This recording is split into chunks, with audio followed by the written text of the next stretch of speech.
پھر صحیح بخاری میں ایک بڑی رکت انگیز حدیث موجود ہے. نبی صلی اللہ علیہ وآلہ وسلم کی وفات کے بعد جب سیدنا ابو بکر صدیق رضی اللہ تعالیٰ عنہ کو خلیفہ بنایا گیا، ان کی خلافت کے دوسرے دن جب وہ خطبہ دینے کے لیے مسجد نبوی میں آئے تو ان سے پہلے سیدنا عمر ممبر پر چڑھے اور انہوں نے مختصر سا خطبہ دیا. وہ صحیح بخاری کے اندر موجود ہے. ظاہر ہے کہ مسلمان غمگین تھے، تکلیف کی حالت میں تھے، ان کی دلجوئی کرنی تھی. تو انہوں نے کہا کہ دیکھو، اللہ تعالیٰ نے اپنے نبی کے لیے وہ پسند کیا جو اللہ کے پاس ہے، اور وہ نبی کے حق میں بہتر بھی ہے، یعنی آخرت، اللہ کا قرب، جنت. اور تمہیں اللہ تعالیٰ نے نبی صلی اللہ علیہ وآلہ وسلم کے بعد یہ کتاب دی ہے. یہ وہ کتاب ہے جس کے ذریعے اللہ نے اپنے نبی کو ہدایت دی، یعنی ہدایت سے مراد ہدایت کاملہ. ایٹم لیول کی ہدایت تو پیغمبر پیدائش سے لے کے وفات تک اللہ تعالیٰ کی حفاظت میں ہوتے ہیں، لیکن اعلیٰ درجے کی ہدایت جو قرآن میں ہے نا، وَوَجَدَكَ ضَالًّا فَهَدَىٰ، اے نبی ہم نے آپ کو اپنی محبت میں خود رفتہ پایا تو ہدایت کے اعلیٰ ترین درجے پر پہنچا دیا. پھر سیدنا عمر نے کہا کہ تمہارے نبی کو اس کے ذریعے ہدایت ملی، اور ان کے جانے کے بعد اب تم اس کتاب کو مضبوطی سے پکڑ لو تو تم ہدایت پر رہو گے کہ جس کے ذریعے اللہ نے تمہارے نبی کو ہدایت دی تھی. پھر جملہ انہوں نے اپنا ریپیٹ کیا. یہ بخاری کی جو حدیث ہے میں نے آج تک نہ کسی کتاب میں پڑھی، نہ کسی عالم کے واعظ میں سنی، اور میں بارہا اس حدیث کو بیان کر چکا ہوں اس لیے تاکہ آپ کو صحابہ کرام کا عقیدہ پتہ چلے کہ وہ بھی نبی الاسلام کے بعد وصی رسول قرآن کو مانتے تھے. جو بخاری مسلم دونوں میں حدیث ہے کہ عبداللہ ابن ابی اوفا سے کسی نے پوچھا کیا نبی صلی اللہ علیہ وآلہ وسلم نے اپنے بعد کسی کے لیے وصیت کی تھی، کسی کو وصی بنایا تھا؟ تو انہوں نے کہا کہ ہمیں تو نبی علیہ السلام نے قرآن کے مطابق چلتے رہنے کی وصیت کی تھی، یہی وصی ہے. اور یہ جو حضرت عمر کا خطبہ ہے یہ کلاس کا خطبہ ہے کہ نبی علیہ السلام تو اللہ کی جنتوں میں پہنچ گئے، اپنے بعد وہ تمہارے لیے وہ کتاب چھوڑ کے گئے کہ جس کے ذریعے اللہ تعالیٰ نے تمہارے نبی کو بھی ہدایت دی تھی، اور تمہیں بھی اسی کتاب کو پکڑ کر ہدایت ملنی ہے. میرا خیال ہے شاید اس لیے یہ بیان نہیں کرتے تھے کہ اس میں گستاخی ہو جاتی ہے، کیونکہ ہر جگہ کوئی نہ کوئی گستاخی نکل آتی ہے نا. تو اس میں تو واقعی گستاخی ہو جانی ہے کہ یہ تو لکھا ہوا ہے کہ نبی کو ہدایت ملی ہے، تو مانتے ہی نہیں ہے کہ نبی کو کسی نے ہدایت بھی دی ہے.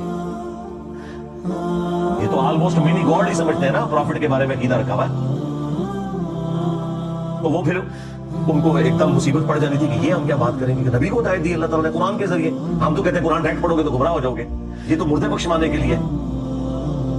تو اس کی تشریح ہم نے کر دی ہے کہ اس ہدایت سے مراد اعلیٰ درجے کی ہدایت ہے جو قرآن میں ہے.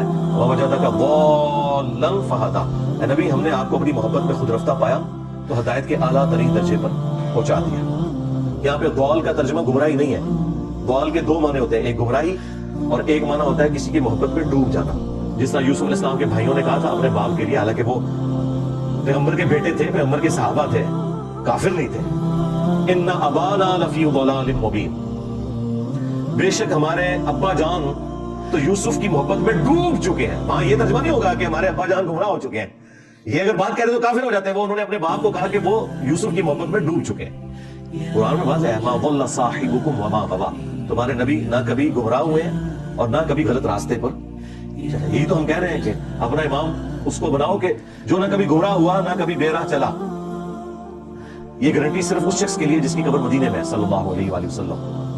جو ہمارے بابا جان ہیں، النبی اولیٰ بالمؤمنین من انفسہم وازواجہ امہاتہم، نبی صلی اللہ علیہ وآلہ وسلم مومنین کی جانوں پر ان سے بڑھ کر حق رکھتے ہیں، اور نبی کی بیویاں امت کی مائیں ہیں. تو اپنا تعلق رسول اللہ صلی اللہ علیہ وآلہ وسلم کے ساتھ مضبوط کرنا ہے اس کتاب کے ذریعے جو نبی علیہ السلام نے اپنے بعد امت کے لیے چھوڑی ہے. میرا خیال ہے یہ جو سویڈن والا واقعہ ہے اس سے پوری دنیا کے مسلمانوں کو ایک عبرت تو سب کو پکڑنی چاہیے کہ وہ نیت کریں کہ ہم آج ہی قرآن ترجمے سے شروع کریں گے، اور بھلے جس کا مرضی ترجمہ شروع کر لیں، کوئی فرق نہیں پڑتا. اور انشاءاللہ تعالی ہم نہ صرف قرآن کو ترجمے سے پڑھیں گے بلکہ اپنی زندگی میں روٹین بنائیں گے قرآن کو کم از کم ایک رکوع روزانہ پڑھنے کی، اور انشاءاللہ پھر اس کے مطابق عمل بھی کریں گے. اور یوں ہم اپنا پروٹیسٹ ریکارڈ کروائیں گے اسلام کے دشمنوں کے خلاف کہ تم نے قرآن کو آگ لگائی تھی، تو دیکھو ہم قرآن کو پڑھیں گے اور اس کے مطابق عمل کریں گے. یہ ہمارا پریکٹیکل جواب ہوگا. باقی جو گورنمنٹ لیول کے اوپر جواب دینے ہیں وہ تو آپ کا کام بھی نہیں ہے نا، وہ تو OIC کا کام ہے، فارن منسٹری کا کام ہے، وہ اپنی جگہ کریں گے. آپ کے کرنے کا کام یہ ہے کہ آپ نے اب جو یہود و نصارہ کے اندر اسلام دشمن ہے اور جو مسلمانوں کے ممبروں پر جمعے والے دن یہود و نصارہ کے ایجنٹ چڑھے ہوئے اور یہ کہہ رہے ہیں قرآن و حدیث ڈائریکٹ نہیں پڑھنا گمراہ ہو جاؤ گے، ان دونوں کے ساتھ آپ کی جنگ ہے، آپ کو دونوں محاذوں کے اوپر لڑنا ہے یہ انشاءاللہ تعالیٰ، اور قرآن کے مطابق اپنی زندگی گزارنی ہے انشاءاللہ تعالیٰ، تاکہ قیامت والے دن بجائے رسول اللہ صلی اللہ علیہ وآلہ وسلم کی شکایت ہو ہمارے خلاف، نبی صلی اللہ علیہ وآلہ وسلم ہمارے حق میں گواہی دیں اور قرآن ہمارے حق میں گواہی دے کہ انہوں نے قرآن کے مطابق عمل کیا تھا۔